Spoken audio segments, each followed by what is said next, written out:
pass the mic over to the panelists, I want to explain the purpose of the discussion.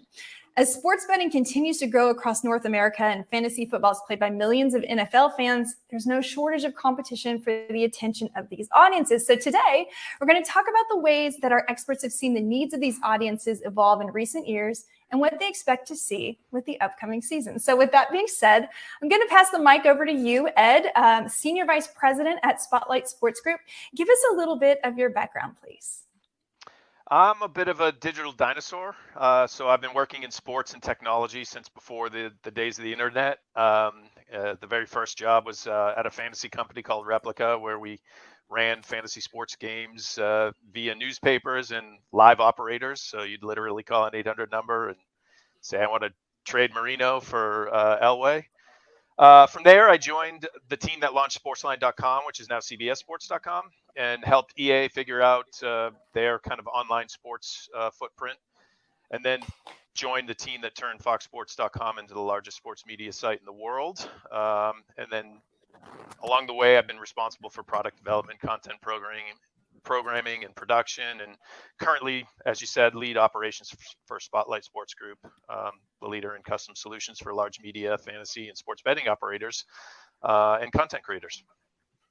Sounds like you have a lot of experience, Ed, so good thing you're here. We're going to enjoy talking to you. As Elliot has already pointed out, lots of gray hair, so yes. Let's move it over to Elliot. Elliot, you've been a lot of places, and you are now the CEO of Fantasy Life, a new and exciting website. So tell us a little bit about your background. Yeah, I never traded Marino for Elway on the phone before. That's a hell of a story, and I did not know that till this moment. Originally started at PFF, has worked in startup companies like TQE, FTN, and now the CEO of Fantasy Life. I mean, I have to say, I recently checked out the site and I'm super excited about the future of Fantasy Life. We're going to talk a lot more about that. And I want to turn it over to you to just kind of talk about some background as to where you see the fantasy and sports betting market right now. Yeah, so on the sports betting side, it's still pretty early days, and there's still a significant portion of the U.S. betting population that still can't bet legally in their state. Mm-hmm. So growth is still going to be the focus for most companies out there. On the fantasy side of the equation, we still see new NFL players every year, and there's no signs of slowing down. The fantasy market is growing. And then I think innovations like best ball leagues and, things like that make any time of the year football season. So that only extends the enjoyment that I think people have. And so I truly believe we're kind of living in the golden age of the industry. So you mentioned NFL season, and obviously that is the biggest season, the biggest sport, and it's kicking off in just a few weeks. Elliot, I want to kick it over to you. Since the repeal of PASPA, have you seen any big changes in what works to engage the audiences in the NFL season? I would say yes and no. Each year we go through sports betting, right? You have a more educated audience. You have people with a years of experience under their belt. That's something that's going to continue to happen. But to Ed's point, I think one of the things that a lot of people get lost in is that because they themselves, the content creators, understand sports betting, that the consumers, the people they're speaking to, often do as well. It's still such a new age product, such a new age option for so many people, and we're still looking at some of the biggest states in the country, right, with California, Florida, and Texas not being legalized, that I think we get lost in just how new this still is. And to Ed's point, the innovation of products and what we're seeing across the board is going to create more and more opportunities for the need for education for people in order to dive in. And Ed, is there anything in particular you've noticed that's changed since more and more sports have legalized sports betting? I mean, it is interesting to see how popular golf is, for example. A lot of people think golf is a fringe sport, but golf is right there with a lot of the other sports out there too, right? I mean, we're in the dog days of summer, and so baseball, from a big force perspective, is really the only thing kind of going. But golf, I don't like that. I don't like that selling face about baseball, Ed. Put a smile on. Baseball's great. I'm a huge. Did you watch the home run derby? It was awesome. I did. I think it's pretty exciting that we have all two baseball fans in America on this panel. Wow. Both of us. Yeah, so like I do like I think that we've seen some interesting activity in the WNBA as well. Not maybe to the level of the PGA, but even some other events. UFC is always pretty popular around the window around those events. Even F1 is starting to pick up, and I think as you see more US based F1 events come around like Vegas, that should grow as well. Speaking from personal experience, I wrote my first article at Sports Illustrated this week about Wimbledon and how to bet on Wimbledon and how to bet on tennis, which is something that is really interesting. And when I turn on Wimbledon, I see advertisements of, come bet with us for tennis. So it really is, it's going everywhere. And I agree with you about fantasy golf. I've seen it. I mean, people are going crazy for it. There's a league. I've been invited to join fantasy golf leagues. People are betting on it. It's phenomenal. Now, Elliot, you mentioned something really interesting. You said, there's 3 large states that haven't come on board. And it is true that we kind of had a rush of a lot of states. And now this year, it seems to have slowed down a lot. So what do you kind of expect to change? Obviously, a lot of the larger companies were focusing on just acquisition, and now they're probably going to be maybe more in retention. How do you think that might change the look of the landscape? Yeah, I think that we saw an arms race for market share across all these major states. Mm-hmm. Obviously, New York, the biggest one. Some of those offers were up to $3,000 for the first bet, and you're seeing less differentiating factors in sign-up offers because I think sportsbooks spent so much money trying to capture market share. And we saw that it takes a while for those players to be profitable. Ultimately, what you're really worried about is not necessarily sheer volume, but engagement. How often are these people coming back? How valuable is that user? Are they going to bet on cross sports? Is this something where they're going to be promotion hunters, or they're going to go out and actually continue to bet? And this is where I think that content companies, engagement companies, technology, whatever it is in the sports space, have a real opportunity in the future. Because if it's not just, can you land the bonus hunters for and then you get your CPA and then everybody's happy until the sports books look and say, oh man, we just spent X hundreds of dollars or thousands of dollars on this person, depending whether or not it was iGaming. And this person came and left because they got their bonus. They're going to focus more and more about the engagement statistics on the individual platforms and what those people are looking like from an LTV perspective, and how you can leverage your user base into higher engaged consumers. So, Ed, what's your opinion on how sites can do that? How can they get that, involvement and engagement from their user base? Yeah, I mean, I think over time, over the long time that I've already established, I've been around in the content game here. Like, the basics on how to engage audiences really haven't changed a whole lot. Content needs to inform in an entertaining way, and audiences need to feel like it saves them something, saves them time or money, or potentially, in these cases, increases their likelihood of earning money. And so creating different ways for audiences to interact with the content is crucial in keeping them coming back. I think Fantasy Life does a great job with their content mix, and using some of our software, our platform software as a service products to provide that layer of interactivity. I think there's some good examples on the newly launched Best Bets Today feature that's there, with some tracking functionality so you can see how well everybody's doing that you're following and maybe a fan of. And then the data-rich tools, like the so important ADP reports that we have right now in this time of the season, where everybody's getting ready for their drafts, I think are great examples, right? Like, I'm sure the ADP tool is just getting pounded right now by people wanting to know, like, oh, how high is this guy kind of going in drafts, or how far can I wait to get, to pick my tight end?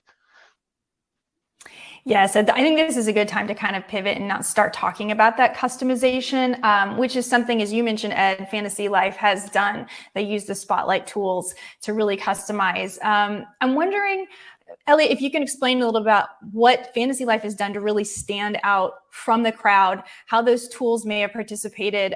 Does it have to do also with the people you have on camera? Is it the tools? Is it a combo of it? And what have you guys done to really stand out? Yeah, I mean, the answer is yes, right? Everything is a combination of everything else, right? basis that Spotlight has and the acceleration of a pre-existing, custom CMS that they've built over the course of years allowed us to get a lot of standard tools up. And working with their technology team has really allowed us to innovate. Ed mentioned the free picks, the technology across the board is all about trying to understand the different types of users. One of the things I think we're really proud of is that we can speak to the highly engaged, highly knowledgeable user or the beginner. And that comes from a combination of technology tools, but also the content itself and the people who are on the mic or people who are writing the newsletter or whatever it is. You need to have a combination of everything and understand who you're speaking to. And that's one of the biggest opportunities, I think, in the space is understanding your audience and understanding who you're creating things for. I think so many times we innovate trying to understand what our own use case issues are as a content creator. Oh, I would love to use this, so therefore everyone else would love to use this. But that's the wrong solution. It's what are the people looking for? What does the data tell us, and how do we solve those problems? I think it's interesting what you said. I know that at Sports Illustrated, one of the things that I brought to the team was I feel like sometimes in the betting world, there's too much jargon being used all the time. And what we want to do is just make it so anybody can decide to bet on their favorite. What is a money line bet and what does that mean? So there really is a wide range of people. And as this is still new, and I think those of us who have been doing it a long time can fall into the trap of using a lot of lingo and, the juice and the spread and people don't know what that means. So I think that it is important to have things that are very accessible. And I want to ask you, Ed, about this. Do you think there would be any benefit to sites deciding to focus, say, only on novice bettors, some sites focusing only on experienced bettors? I almost feel like the super experienced bettors don't need these sites. So it's better to target the middle to beginner bettor in a larger audience. Yeah. So, I think everybody's got their own point of view and niche that they're trying to carve out in this space. And I do see logic in attacking the novice group, right? Because that's going to be the biggest group to start with, right? And if you're looking for amassing as many eyeballs as you can to help, reinforce whatever your business model is, that's certainly one way to go. But, one thing that I learned early on, especially at CBS, was moving the ability to move people through the value chain that you have. So, Elliot talked about it already with Fantasy Life. You start with the novice users, you educate them, you get them trained up, you eliminate some of that intimidation factor as people enter in, whether it's fantasy or sports betting, like the jargon and everything. You start to educate them, they get comfortable, then you can move them to the next level, and then you get them so they understand some more advanced concepts behind how to succeed at these games, and then you move them, you continually move them up the value chain there. And I think that's really the recipe for long-term success in this business. It's not just focusing on one area or, the novices or the mids, but you do have to have kind of a holistic view on this to really be successful. And so on that, go ahead. To add to something that Ed just said, because I think it's really smart, is as a company, I think you have to ask yourself what your goals are. Right. So if you're looking for the high end user, you have to understand that's a top of pyramid. That's not the 60 million fantasy players. That's not your total addressable market. Right. But the people who are those high end betting people, if you can create high end technology that saves them time and adds value, those are the kind of people that are willing to spend significant money in subscriptions. And so you don't need as large of an audience. But to Ed's point, if you're going after the fantasy football casual the guy who, when I say casual, I mean the person who's playing in one or two leagues, right? And this is what they do with their friends. And that's the biggest audience there. And you can get them throughout this funnel of now they're into best ball and they're having fun doing that. And best ball leads to pick'em and pick'em leads to betting. Now what you've done is you've taken a larger audience and you've moved them up that funnel. And now your audience is higher value, whether it's on affiliate, whether it's on ads, whether it's on potential premium subscriptions, whatever it is. And because you've taking them throughout this process, what you've done is you've built trust within your audience, and that trust will allow them to stick around longer. And now you're moving from an audience to a community. And once you have a community is going to stay with you. And, communities are ultimately like what every single company is chasing. Yeah. You stole the words right out of my mouth. You build that community there, then they're lifers. They're not going anywhere. Yeah, I And it's absolutely love that. I was going to follow up with a question of like, do you think that fantasy football is where most people start and then they kind of move over to betting? Or do you think that people can enter the betting world and come over to fantasy? Absolutely, though I will say it's a different process, right? I think the thing that's so fun about fantasy is it's the competition against each other. Right. And there's a massive amount of entertainment value to fantasy. You are building that community among your 11 other friends if it's a 12-person league. You're learning that competition. By getting better at fantasy, you're learning what statistics matter in order to predict what the performance might be, which leads the natural integration into prop betting, right? Which is why every single fantasy company focuses so much on prop betting, props. because it's just the natural flow of things. And it's very similar to what fantasy players, the analysis they do to kind of decide whether they're starting or sitting. So like it's totally portable that way. It's not necessarily whether or not the Jets are going to cover -3 is very different than whether or not Aaron Rodgers is going to have a good game. Right. So that's the challenge. I think the thing with betting, one of the things that makes it so attractive to so many people is while it increases the engagement and the entertainment value. I mean, the average person who bets on a game watches a game 21 minutes longer than someone who doesn't. So like this is the market that people are really chasing. The challenge is that the betting market is an instant gratification market so often that you're talking about putting money on something and then determining in a 3-hour time period. And that's, the longer end of it, of whether or not you've now doubled your money. Fantasy, you're talking about what you're trying to get 10x your money over the course of 4 months. And there's a lot more work that goes into it. So I think it's much easier to get someone to be chasing more instant gratification based on their work and consistent and roll over. That's the thing that sportsbooks have the opportunity so great, right? With the rake of taking 10% on every single bet, it's like credit cards. You're taking that 3% automatically, and it's just starting to roll over on all those transactions.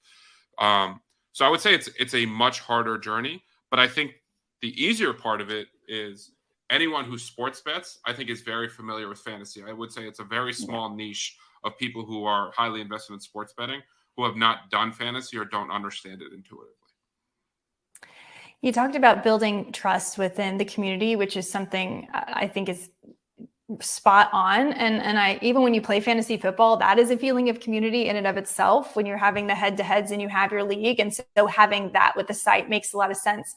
I'm wondering if you could share with us which tools that you brought to fantasy life you feel help create that sense of community even more. Like, what it feels like a one-stop shop. What do you think were the most important tools to add that Spotlight Sports Group helped customize for you?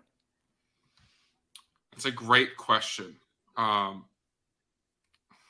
of the most important tools that fantasy life has, that build community. So, I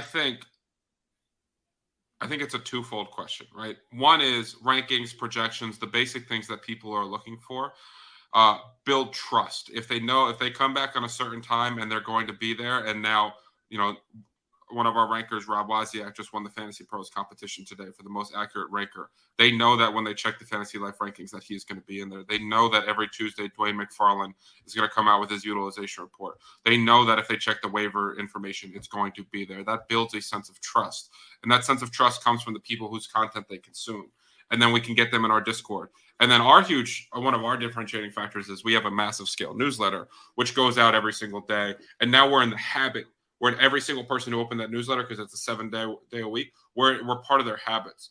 So I would say that beyond any one individual tool, what we're doing is we're creating like a web for our users of wherever they go, they feel like they're finding value and they have that trust, so that if we build something new and we're trying to introduce something new to them, they're naturally trustworthy of it.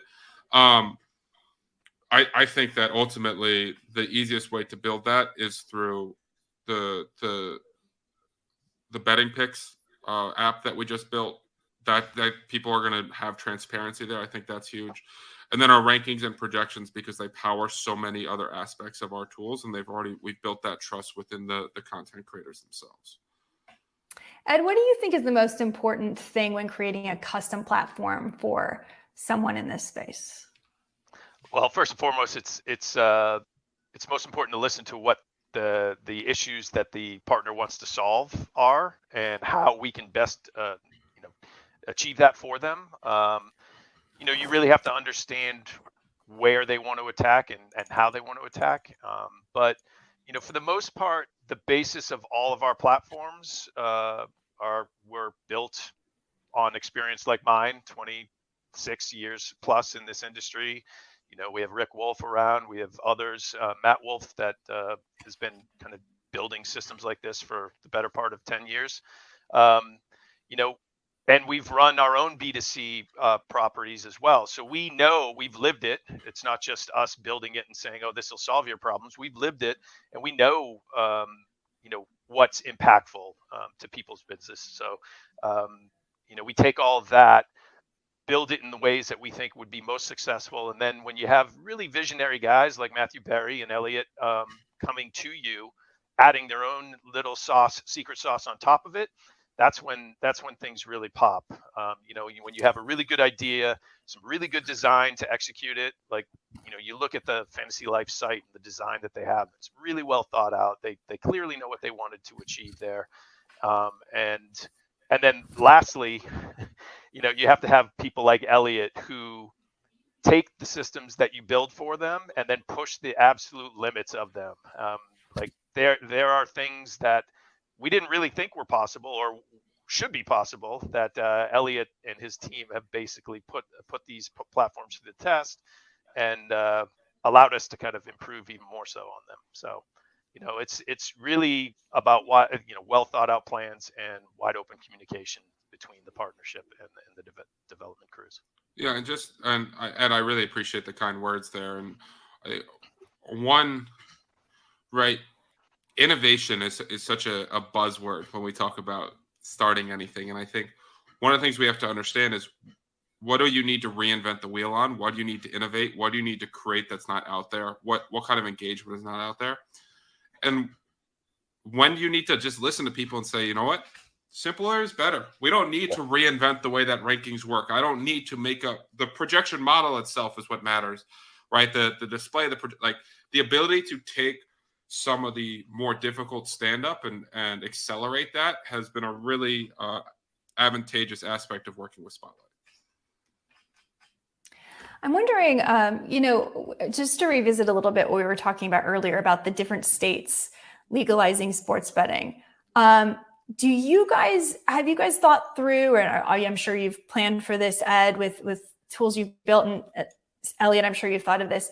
Do you market differently to the states, or do you approach people differently in each state, or is it kind of a one-stop shop for everyone right now, hoping everyone comes on board? Like, for instance, in California, I can't physically place bets. I can only really place them when I'm in Vegas and Arizona, which I try to get to often. But how, do you tailor things by the state? Do you maybe target with the newsletter? How do you handle that?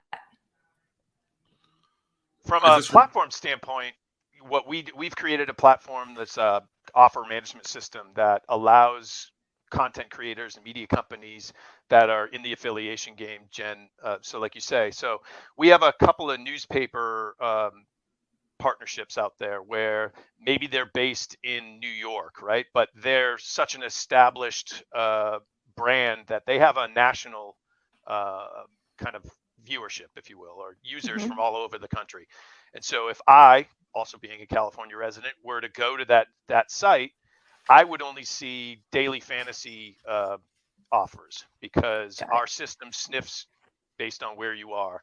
But Elliot, being in New Jersey, would get all the New Jersey sportsbook offers available to him or through our system. So, and it's not just DFS or sportsbook affiliation programs too. We do the same with Fanatics. Proper Fanatics, not their new sportsbook that they'll be coming out, or ESPN Plus, or Fubo TV, YouTube TV, literally anybody that has an affiliate program, we can push offers through and have them affiliate through this system. You mentioned DFS, Elliot. I'm wondering, do you think DFS is going to continue to be a trend, or do you think it's going to start to fade away now that sports betting is becoming more and more legal? By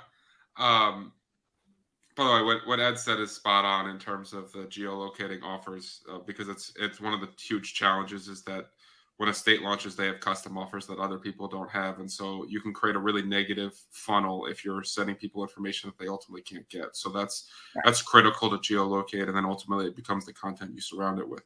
In terms of DFS, I think the biggest growth in DFS is on the Prize Picks and Underdog platforms with the the power plays and everything else that goes into that.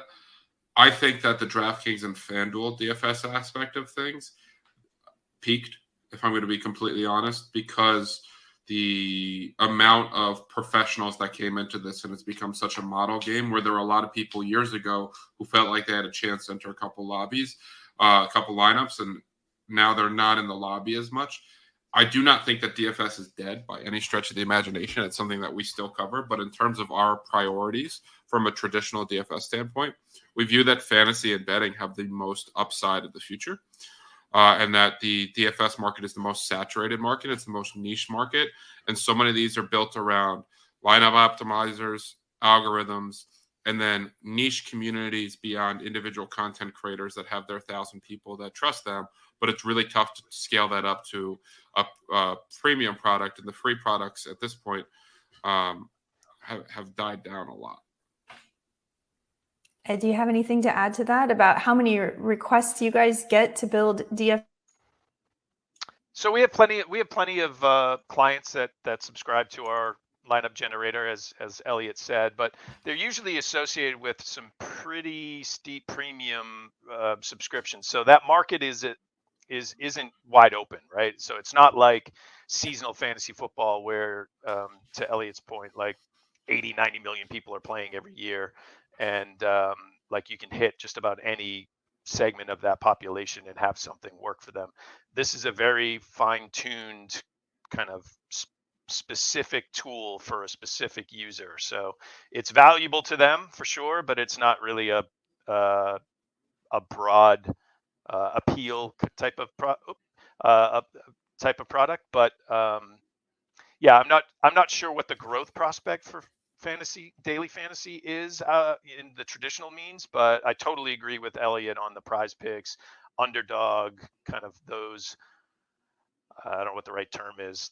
The player based daily fantasy. The pick'ems, right? Like it's yep. To your point, ultimately the total addressable market for fantasy and sports betting just leads to so much more upside. If you're going to go DFS, you're going much more niche, and so you want to understand what your market is in order to address it. And by no means am I suggesting that the DFS space is dead or anything like that. It's just you have to understand that if your goal is to, listen, any company that enters the space looking to be acquired, they're going to get acquired based on revenue, or they're going to get acquired based on scale. Yep. And those obviously have a lot of different segments of them. If you are looking to go scale, DFS is a really, really tough way to go. Yeah. You mentioned Prize Picks and Underdog sites like that. And those are, of course, sites that even in California, we're restricted, we can play in a parlay.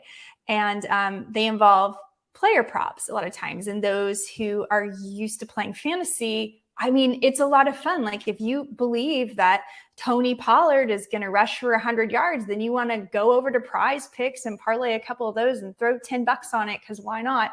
So I'm wondering, Elliot, do you see that is kind of the way to get people are more interested in the player prop market than just the game betting? Does that seem to work as you mentioned, a funnel to get people over from fantasy to betting? The truth is, and you're asking me, but the truth is it depends on who you ask. Okay. Because someone with a fantasy background is going to say this is the most natural funnel to get someone going into sports betting. The data would suggest that it still is a minutia of what money line, spread, and total betting is. The other aspect of it is for big sports bettors, props will get you limited a lot quicker by big time sports books. You can't put $200,000 on a prop. Not that not that I'm doing that. Just I would like the record to be shown. I wish, but or oftentimes I don't wish. But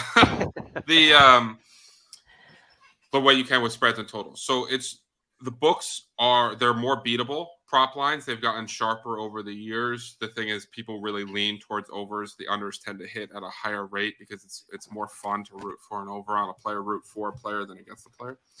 But the market itself is still very new. It's still nuanced. There's so many more props that you could bet on this past year than there was the year before. They're going to continue to expand that. Like FanDuel consistently doing do 2 threes get made in the first 3 minutes, and that's a big thing they're pushing, or is there a dunk in the first 60 seconds? Like the nuance of markets continues to expand, and that's led by player props, because ultimately one of the things that the new age sports has done is, yeah, and Ed, I don't mean to be making fun of you, but when we were talking about John Elway and Joe Montana before, like the average NFL fan couldn't name you 100 NFL players, and they weren't following these individuals and everything else. They were like, I'm a Dolphins fan, I'm a 49ers fan.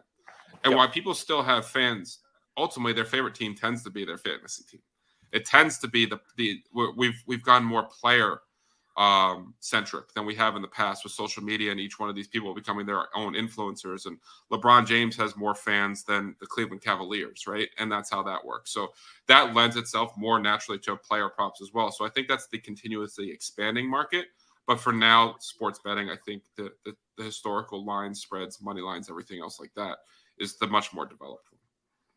So then my question to you, Ed, would be, do you think there would be any value, and has anyone requested when you're exploring that traditional value in finding people's loyalties, like targeting audiences that went to a certain university, or targeting fans in Miami who might be Dolphins fans, et cetera, and trying to just get them to just, hey, like a simple money line bet, place $10 on the Dolphins to win, easy. Do you have that kind of a market as well? I mean, because as Elliot mentioned, I asked him, we think from a fantasy background, so we think player props, but maybe the market is still like, hey, just find loyalties, because loyalties, again, goes back to that community thing.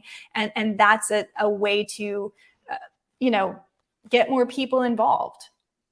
Yeah. So I think while we're not really creating the content that you referenced there, our platforms allow content creators to pivot in those ways very easily without a whole lot of heavy lifting on their part. So like if they wanted to create a tool that just specializes on the Miami Dolphins and what are the best player props to play today, if you're a Miami Dolphin fans, yeah, within minutes you could have a tool that does that pretty quickly and easily with our platform, for sure. So everybody with the Miami Dolphins blog, listen up. The challenge is that when you try to convince a Dolphins fan to bet, there is no barrier to entry to convince them the Dolphins are going to win, because that's what they're already rooting for. But convincing and teaching them how to be a better sports bettor, that's the uphill battle for the sports fan, I think, there, right? But to Ed's point, one of the things we've used the platform for is like odds boosts. So if we have a Dolphins article and we want to create something that only people, Dolphins are a bad example because they're in Miami, right? Miami, Florida. I'll use the Jets because they got put on Hard Knocks today. Talk of the town, not biased at all, Ed. But if there's an Aaron Rodgers, there will be some sort of Aaron Rodgers odds boost when he takes the field against the Bills for opening night, right? If you write Jets content, you want to geo-target that if that's an odds boost only available in New Jersey. I think in the affiliation game too, a lot of people are playing the SEO card, so they're tailoring what they're creating from a content standpoint to attack those more niche spaces rather than the national NFL stage, and then applying our platform in the appropriate way to render the info that contextually aligns with what they're targeting from an SEO standpoint to hopefully maximize that conversion funnel there.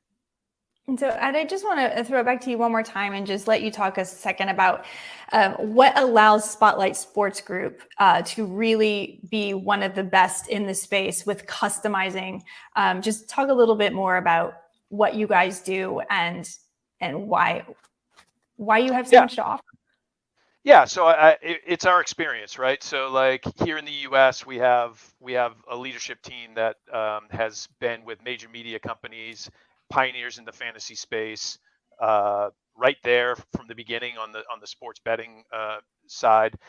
We're a UK-based company, so obviously the sports betting has been legal there in the UK for quite a while. So we have all of that experience as well, and can anticipate kind of some of the evolving conditions here. So as affiliation goes from more of a bounty model to maybe more of a rev share model, they've already done that over in the UK, and so we can kind of anticipate how that's all going to work.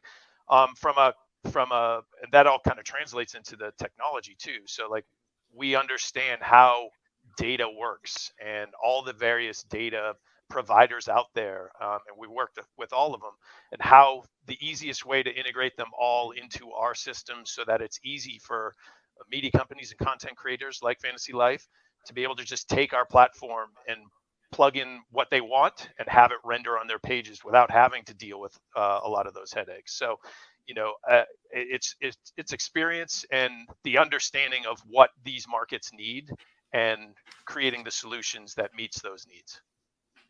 And Elliot, if you wouldn't mind just sharing a little bit about why you chose Spotlight Sports Group and what you've liked best about their customization tools.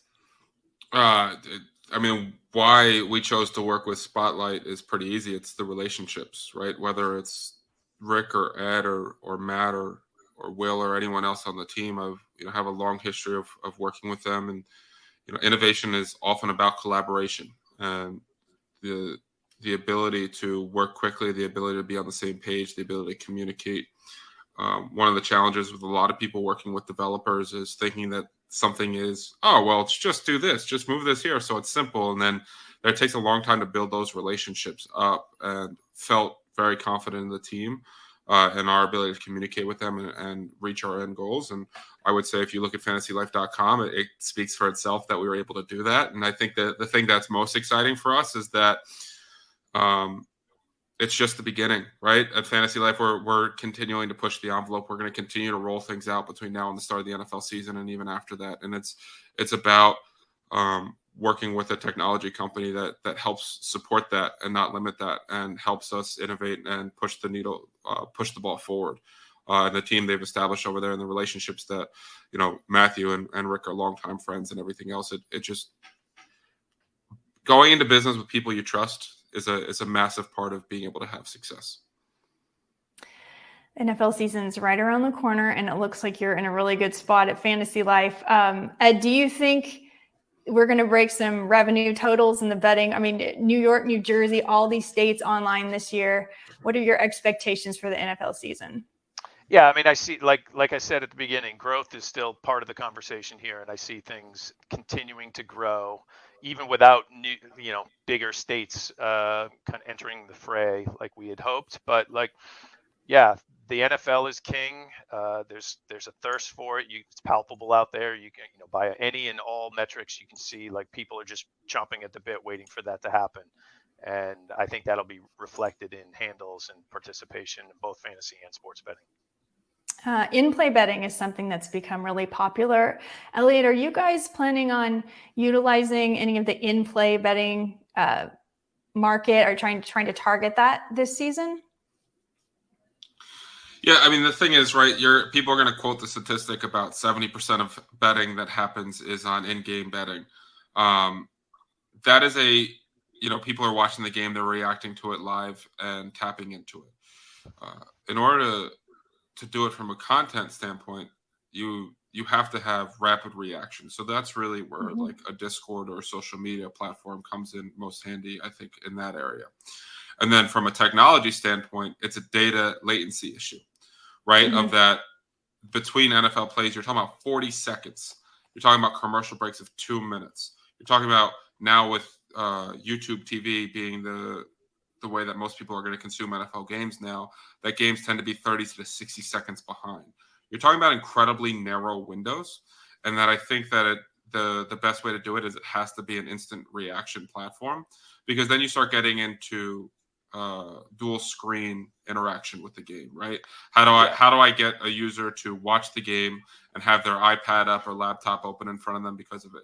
Because most people aren't consuming games on their sofa, right? So then I think that while people are going to constantly attack the 70% versus 30%, I think you're talking about you need instant data, instant technology, and you need a way for them to see it live. I think one exciting aspect of this, because it sounds like I'm beating up live betting. I'm not. I think it's fantastic. I just think it's really tough to solve that problem. Mm-hmm. And a lot of the current solutions only solve like small pieces of it, and the larger picture holes there. But like the UFC, every fight they do, between rounds, they are putting up the live odds. They're talking about the odds as they happen.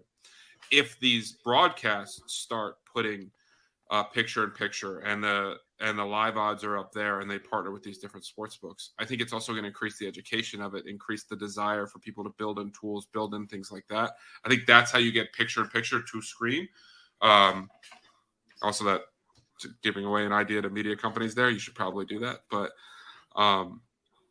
so long answer is we're doing it through content. Baseball would be the perfect sport for this. It's slow enough. You could bet on the next inning. Come on, give some love to MLB. Baseball is a great example of that, right? Like you can bet on, is there a run scored in the fourth inning? You're starting to bet with a lack of information. And I think the exciting part about live betting is the model is based on historical and not necessarily what's happening in the game. And you can respond to someone getting hurt before the model does, right? And this is something that's really hurt. People have got banned from arenas because they're live betting on things prior to getting in there, though. Good Lord, I don't know what internet service they have, because every time I try to go to a game and open my phone, it takes 9 hours to load Twitter. But I think it's a really challenging problem, and ultimately our solution to it is social media and Discord. Yeah, I mean, from Elliot's perspective, I think that's exactly right, and I really kind of I would emphasize the education piece of it too. So that doesn't really take place in the window that we're talking about, but like giving his audience the ability to better understand what is good value, what is not good value, what to be looking for in each of these windows, I think is crucial. Discord certainly can help connect the experts in real time with the audience and let them know, like, oh, we're jumping on this.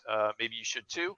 But from our perspective, it's really, really hard to build tools for fantasy life that capture that window for the latency issues that Elliot kind of already highlighted. But on the UK side of the world, we do have experience working with operators right now, where we provide similar data or infographic-y type of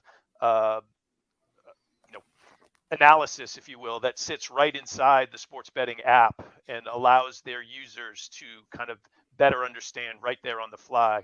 Because I don't think it's that tough or that unrealistic for people to be watching a game and having their phone open with the betting app or something like there, right? And that's the friction that I think we've solved on the fantasy side of the world, but it's really hard to solve on the sports betting side of the world, especially if you're not getting cooperation from the operators on maybe opening the kimono a little bit technically to allow us to kind of hook in.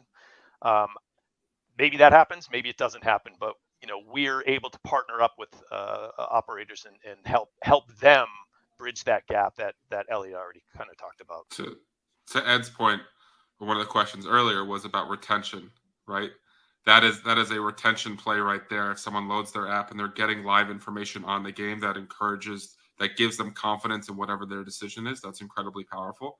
And Ed can speak to this better, but to his point, the challenge is gatekeeping APIs and what you're able to do in that period. And until that gets opened up, it's going to be really tough to solve it instantaneously across the country. Yeah. Well, guys, it's time to actually talk about football.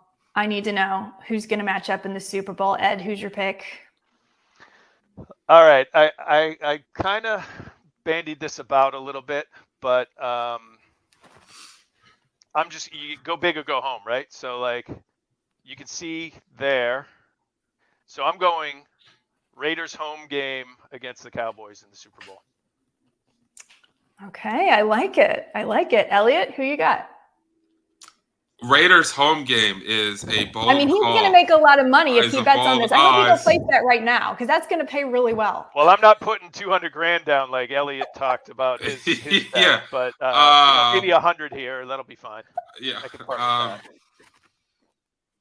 Who do I think is, and this is actually a great betting conversation that we don't have time for, but it speaks to who do I think is going to win the Super Bowl and who do I think the best value bet to win Yes. the Super Bowl are two different things, right? Like, Absolutely. gun to my head, I'm picking the Chiefs because they have Patrick Mahomes, and it's How can you bet against that, right? Yeah, and that's what he does. He goes to the Super Bowl.